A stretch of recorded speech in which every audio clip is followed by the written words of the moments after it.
Eh bien bonjour, ici Serge d'Oregon Classics, venu vous présenter aujourd'hui ce très joli pick-up. Il s'agit d'un Chevrolet Silverado de 1978 en version Big Block. Il est équipé d'un V8 de 454 cubic inch et bien sûr couplé à une boîte automatique. Un véhicule très agréable, très joli aussi, belle présentation et surtout vraiment dans son, c'est ce qu'on pourrait qualifier de Survivor, hein. C'est vraiment un véhicule qui est dans son état d'origine, mis à part les roues comme on peut le voir, hein, qui ne sont pas d'origine, mais qui sont beaucoup plus jolies d'ailleurs. Mais c'est le seul élément qui n'est pas d'origine. Et même je viens de l'apprendre, même ces bandes qui sont des bandes réflectives, hein, sur le capot de chaque côté, qui font entrer bien sûr années 70, hein. Quelle magnifique combinaison de couleurs, orange et marron. Ces bandes sont d'origine, c'était en option, c'était une option donc posée je pense par le dealer, hein, par le concessionnaire où le véhicule était vendu. Voilà, donc sympa, hein, vraiment cette petite touche années 70. Voilà, il est équipé de fog lights, hein, qui ont été rajoutés, elles, par contre, hein, ça a été rajouté, et même les petits rappels de clignotants sur les ailes ici, je pense pas que ce soit d'origine, hein. Voilà, il est très joli et surtout il est vraiment très agréable à conduire. J'ai dit une bêtise, c'est pas une boîte automatique, pardon, c'est bien un 454, mais c'est une boîte manuelle, hein. Donc vitesse au plancher, 4 vitesses, 3 si on considère que la première, celle qu'on appelle la granny, hein, celle qui est vraiment très courte, n'est pratiquement pas utilisée, hein, sauf en cas de besoin. Donc voilà, 4 vitesses, mais en fait, en vérité, plutôt 3, hein. Vraiment facile et plaisant à conduire. Alors il n'aurait que 90 209 miles d'origine, un très bel intérieur, dans son jus aussi, un très joli jus. Alors au niveau des défauts, on a une séparation, deux séparations au niveau de la cise ici. On voit ici une ici et l'autre elle est beaucoup plus petite, qui demande qu'à être recousue, hein. Mais à part ça, ah oui, ici aussi, au niveau sur le dossier, de là à là, je sais pas si on le voit ici, ouais, un petit peu. Voilà, hein, et le ciel de toit qui il est en place, il est pas déchiré, mais il aurait besoin d'être retendu. Accessoire indispensable, hein, c'est le support de chapeau de Stetson, hein, le support de chapeau de cowboy, et bien sûr pour pas se perdre, une boussole.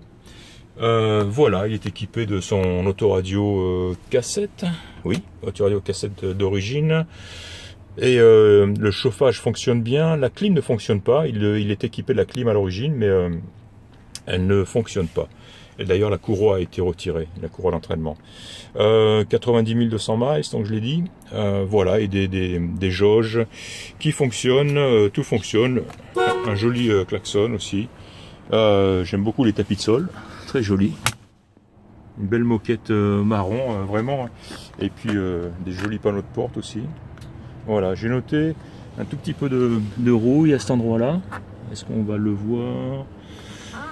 J'en prendrai des photos pour qu'on... Ah, voilà, là on la voit mieux ici, pas méchant, hein, mais voilà, c'est tout ce que j'ai noté d'ailleurs, hein. Il est sain ce pick-up, il est très sain, hein. Voilà, alors ce qui est sain, c'est particulièrement sain et magnifique, c'est le fond de benne, il est nickel. Même les intérieurs d'ailes ici sont nickel, à croire qu'il n'a jamais rien transporté, mais le fond de benne est nickel, c'est incroyable, pas une bugne, très joli. La ridelle aussi est très belle, en très bon état, beau pare-choc chromé, bien sûr équipé pour tracter, hein, avec un 454 et une boîte manuelle, vous emportez votre maison, vous tirez votre maison. Ça aussi, je pense pas que ce soit d'origine, hein, c'est joli, hein. Je sais pas d'ailleurs ce que c'est, je sais pas si c'est des feux de recul, qui normalement sont situés ici, il faut que je me renseigne. Une belle sortie d'échappement latérale.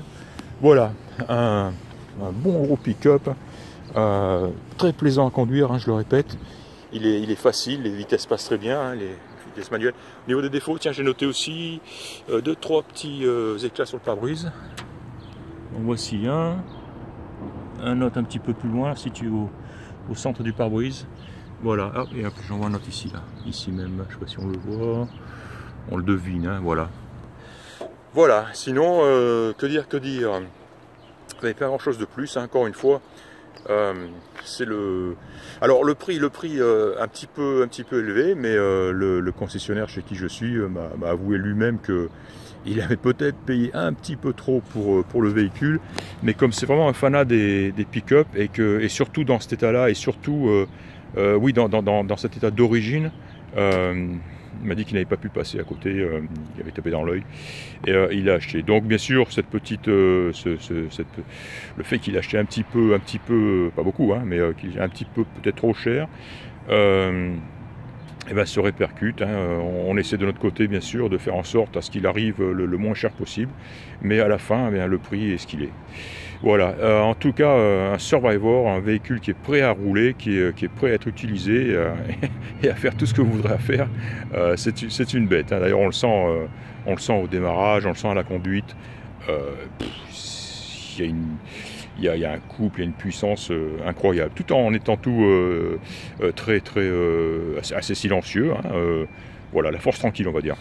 Voilà, c'était donc Serge d'Orion Classics et vous avez vu aujourd'hui un Chevrolet Silverado Big Block. Merci de m'avoir écouté et à bientôt. Au revoir.